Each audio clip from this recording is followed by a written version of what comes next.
Hello बच्चों, this is Yeshi Gangwar और आज हम करने वाले हैं एनसीईआरटी क्लास 10th का चैप्टर नंबर 2 पॉलिनोमियल्स की एक्सरसाइज 2.1। बहुत छोटा सा चैप्टर है, लेकिन उससे पहले हम इस चैप्टर का बेसिक आइडिया लेंगे। तो सबसे पहला टॉपिक आता है पॉलिनोमियल। पॉलिनोमियल होती क्या है? पॉलिनोमियल कोई भी टर्म, जैसे कि हमने यहाँ पे एग्जाम्पल के लिए लिख रखा है, पहले से ही हमें सारा नोट किया हुआ है।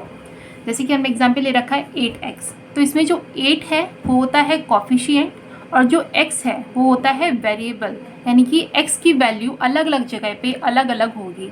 लेकिन जो 8 है तो हमें पता है कि 8 तो वो तो कॉफिशिएंट है ना, वो तो उतना ही रहेगा। ऐसे ही हमने लिख रखा है 4y, तो 4 है, ये 4 is coefficient and y will be variable. ऐसे ही 2z, 2 होगा हमारा coefficient and x and z होगा हमारा वेरिएबल। अब पॉलिनोमियल्स कितने टाइप के होते हैं, तो यहाँ पे हमारी आती है डिग्री की बात। डिग्री के अकॉर्डिंग अगर हम देखें तो 3 टाइप के होते हैं मेनली, जो हमारे सिलेबस में है। अगर डिग्री 1 है तो होगा लीनियर, अगर डिग्री है 2 तो होगी क्वाड्रेटिक, और अगर डिग्री है 3 तो होगी क्यूबिक। अब लीनियर का केस होता है उस, जैसे कि अगर हमारी डिग्री है 1 यानी कि लीनियर, तो उसमें x की जो वैल्यू होगी वो सिर्फ 1 होगी, यानी कि x की सिर्फ एक ही वैल्यू निकल के आएगी, जहाँ पे इस पॉलिनोमियल्स की वैल्यू 0 हो जाए। ठीक है। लेकिन जो हमारी क्वाड्रेटिक इक्वेशन होती है उसमें डिग्री होती है 2, तो यहाँ पे ना x की 2 वैल्यूज़ निकल के आएंगी, मतलब x की 2 ऐसी वैल्यूज़ होंगी जो हम जब इस इक्वेशन में पुट करेंगे ना, तो इस टोटल टर्म की जो वैल्यू होगी वो 0 आ जाएगी। ऐसे ही जब डिग्री होती है 3 यानी कि क्यूबिक में, तो x की आएंगी हमारी 3 वैल्यूज़, यानी कि x3 या तो 3 डिफरेंट वैल्यूज़ होंगी या फिर 3 सेम वैल्यूज़, जिनके लिए इस पूरे टर्म की वैल्यू 0 हो जाए। ठीक है। अब ज़ीरोज़ ऑफ पॉलिमोनियल ये कैसे डिफाइन होता है, उसके लिए हमारे इस वाली जो 2.1 एक्सरसाइज है उसमें हमें ज़ीरोज़ ऑफ पॉलिमोनियल्स डिफाइन करने होते हैं, मतलब किसी भी एक्सिस के लिए उसमें कितनी ज़ीरोज़ हैं वो फाइंड करने हैं। उसका भी बहुत बेसिक सा फंडा होता है कि आपको एक्सिस के लिए फाइंड करनी है, जैसे मान लो सपोज करो हमें एक्स एक्सिस के लिए फाइंड करनी है, तो एक्स एक्सिस को एक्स या फिर वाई एक्सिस के अलावा जो भी कर्व है वो कितनी जगह पे या तो कट करे, इंटरसेक्ट करे या फिर जस्ट टच हो जाए, उतने ही ज़ीरोज़ होंगे। जैसे कि ये वाला हमारा एक्स एक्सिस के लिए हमें इसमें डिफाइन अगर करना हो, तो ये देखो, ये वाई एक्सिस, ये एक्स एक्सिस। वाई एक्सिस को तो इस वाले ये जो ब्लैक से हमने बना रखा है इसने यहाँ पे कट किया, लेकिन एक्स एक्सिस पे आपको कहीं पे दिख रहा है कि इसने कट किया? नहीं ना। तो यहाँ पे जो ज़ीरोज़ की वैल्यू होगी दैट विल बी 0।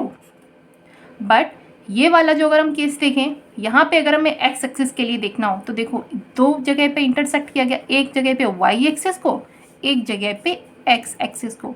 तो हमें अगर एक्स एक्सिस के लिए पूछा जा रहा है कि ज़ीरोज़ कितने होंगे, तो वो तो एक ही पॉइंट हुआ ना, तो यहाँ पे जो ज़ीरोज़ होंगे इस वाली इक्वेशन में दैट विल बी 1।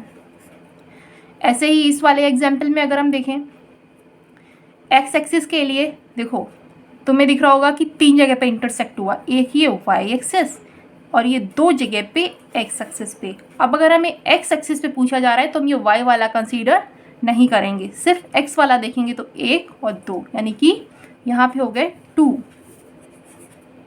ऐसे ही इस वाले में देखो, या तो टच हो या फिर कट हो, तो एक्स एक्सिस के लिए अगर हमसे पूछा जा रहा है तो देखो ये हमारा एक्स एक्सिस, एक बार ये यहाँ पे इंटरसेक्ट हुआ, एक बार इस पोजीशन पे हुआ और एक बार इस पोजीशन पे, तो टोटल 3 ज़ीरोज़ उसमें हो जाएंगे। ठीक है।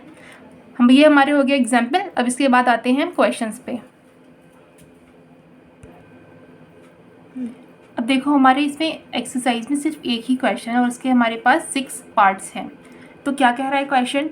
The graph of y equals to p are given for some polynomials p in x direction हमें फाइंड करना है। ये देखो यहाँ से भी पता चलेगा कि किस डायरेक्शन के लिए फाइंड करना है।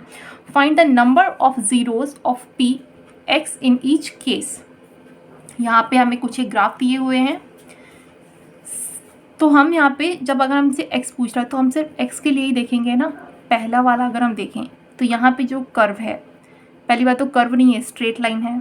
देखो यहाँ पे इसने y को तो इंटरसेक्ट किया, लेकिन क्या इस वाले x एक्सिस को कहीं पे भी इंटरसेक्ट किया? नहीं किया। इसलिए यहाँ पे जो ज़ीरोज़ होंगे वो होंगे 0। तो हम यहाँ पे लिख देंगे number of zeros is equals to 0। ऐसे ही सेकंड क्वेश्चन में देखो, एक ये यहाँ पे इंटरसेक्ट हुआ है और एक हमें यहाँ पे इंटरसेक्शन दिख रहा है। ये हो गया हमारा y axis, this is x axis.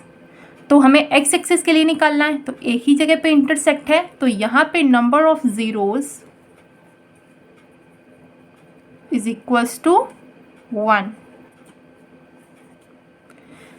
Third question में देखो, एक हमें यहाँ पे इंटरसेक्शन दिख रहा है, एक यहाँ दिख रहा है और एक यहाँ दिख रहा है।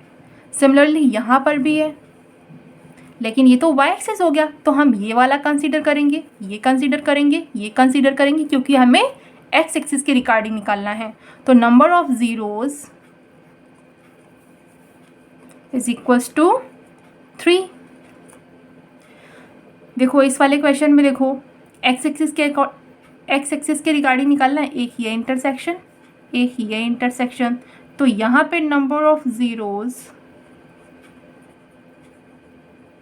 Is equals to 2। ऐसे ही इस वाले क्वेश्चन में देखो, एक ये इंटरसेक्शन, ये वाला इंटरसेक्शन, ये इंटरसेक्शन और ये इंटरसेक्शन। ठीक है, तो 1 2 3 4, 1 2 3 4। So number of zeros is equals to 4 आ रहा है। इस वाले क्वेश्चन में देखो 1 2 3 4, लेकिन ये तो हमारा प्योर y एक्सिस है ना, तो यहाँ पे तो हम कंसीडर नहीं करेंगे। तो 1 2 3। अब आप देखोगे ये वाले पे, यहाँ पे देखो सिर्फ टच किया है, यहाँ पे भी सिर्फ टच किया है और यहाँ पे इंटरसेक्ट किया है, तो हमें टच वाले भी काउंट करने होते हैं और इंटरसेक्ट वाले दोनों ही काउंट करने होते हैं। So number of zeros is equals to 3। बस इतना सही हमारा एक्सरसाइज थी। इसके बाद हम मिलते हैं नेक्स्ट सेशन में एक्सरसाइज 2.2 के साथ। तब तक ग्रेट डे। अगर आपको इस चैप्टर से रिलेटेड कोई भी डाउट हो तो आप उसे कमेंट सेक्शन में डाल देना। मैं एक्सरसाइज 2.2 के साथ में उन डाउट को भी देख लूँगी। तब तक पढ़ते रहिए। Take care, bye bye.